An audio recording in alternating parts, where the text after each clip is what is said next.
Bonjour à tous. Voilà, il me tenait à cœur de vous parler du mode de conservation que j'utilise moi pour nos légumes qui seront consommés durant l'hiver, c'est-à-dire les carottes, les betteraves, les navets.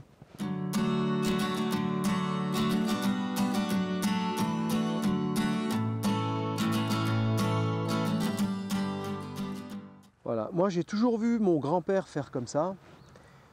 C'est-à-dire qu'il prélevait ses légumes au potager, il les apprêtait, c'était lavé, et il mettait en cave, et ma grand-mère cuisinait tout l'hiver des bons légumes du potager.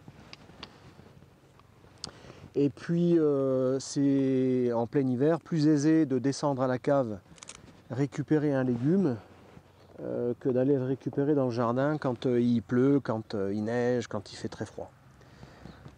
Alors, comme je disais, ils ont été lavés. Mais on pourrait, je pense, les laisser avec leur terre. Une fois que c'est lavé, donc, je coupe les fanes à environ 1 cm, 2 cm du collet. Les fanes les plus belles, je les conserve parce qu'on va les consommer. Si vous avez des lapins, donnez ça aux lapins, ou alors direction le compost. Dans l'idée, c'est une couche de sable, une couche de légumes à plat, une couche de sable, du sable sec, et on alterne sable, légumes, jusqu'en haut de la caisse. Et ça se conserve tout l'hiver. Ça laisse les légumes comme s'ils étaient sortis de terre, c'est-à-dire qu'ils sont fermes, ils ne ramollissent pas. Contrairement aux légumes qu'on garde au frigo qui finissent par ramollir. Qu'est-ce qu'on peut conserver comme ça en silo? On appelle ça un silo. Eh bien, on peut conserver les carottes, les betteraves rouges. Là, j'en ai sorti quelques-unes. D'ailleurs, je ne les ai pas lavées, tant pis. On peut conserver aussi les navets. On peut conserver en fait tous les légumes qui sont bisannuels. C'est le cas aussi de la patate douce et de la poire de terre. Ce légume que j'hiverne en cave, si je veux faire de la semence, eh ben, c'est pas compliqué. Cette carotte ou cette betterave, au printemps prochain, je la remets dans le sol. Ici, là, il va y avoir des départs de radicelles partout, là, sur la carotte, sur la betterave. Elle va se réenraciner et elle va faire de la semence, de la fleur, puis de la semence. Je pourrais les laisser dans le sol. D'ailleurs, dans certaines régions de France, notamment dans le Midi, on peut les laisser dans le sol. Le souci, c'est d'aller prélever les légumes au fond du jardin quand le sol est dur ou quand il y a de la neige par-dessus. Et puis un autre souci, c'est la prédation dans le sol par le campagnol. Donc dans l'idée, c'est de prélever les légumes au potager, les apprêter. Alors il faut les laisser ressuyer un peu, là il est trop humide. Et après on hiverne à la cave, donc c'est à l'obscurité et en silo.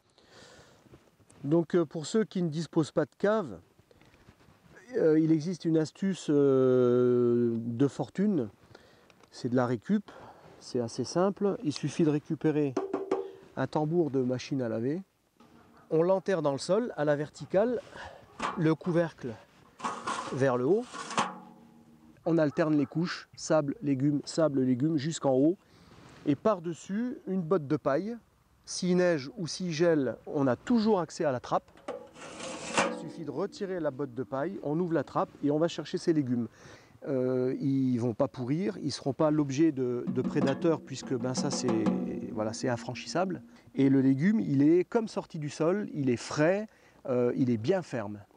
Voilà, je termine le nettoyage de mes légumes.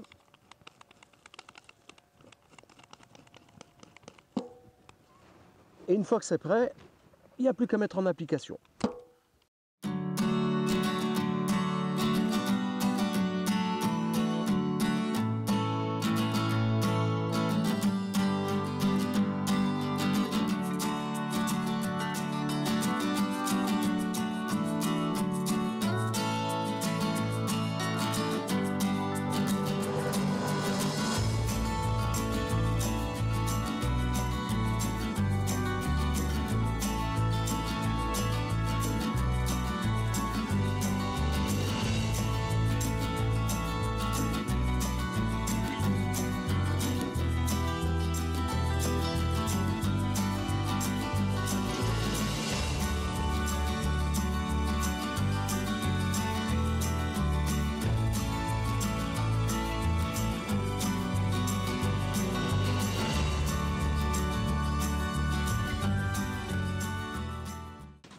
Et voilà, c'est fini, il n'y a plus qu'à mettre en cave et prélever au fur et à mesure des besoins durant l'hiver.